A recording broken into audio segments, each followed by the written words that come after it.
So how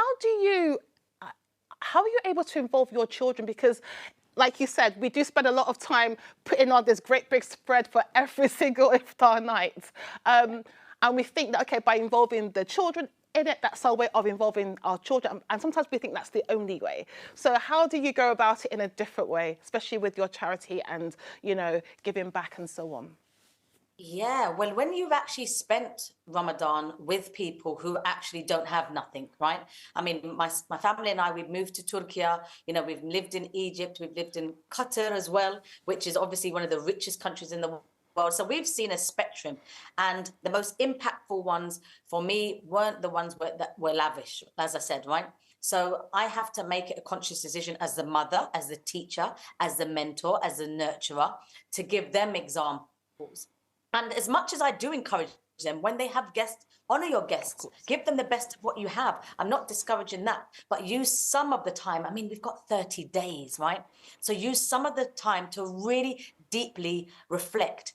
And I think that, watching adverts on TV and things like that, I mean, we've just unfortunately become so desensitized to this. We have to really create movements and moments that we can really feel. So I try to use the five senses.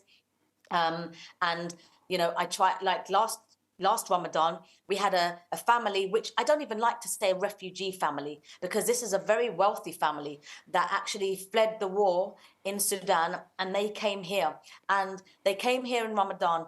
And one of the first things that they wanted to do, coming from a war-torn situation, wasn't beg and ask us for help. They said to us, come to us for iftar. And we're all just like, wow.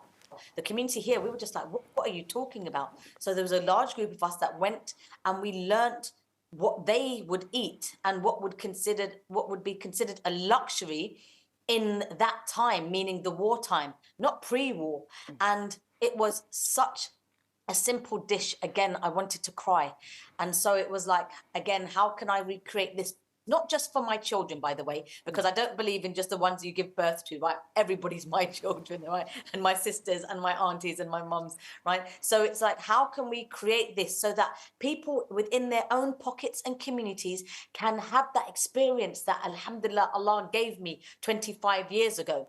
How can we recreate it? Because it not only, again, like I said, creates empathy and gratitude, and it really softens your heart, but it's education, and it enables you to be more mindful. So you're more charitable. You actually are more charitable. And isn't Ramadan about the month of charities?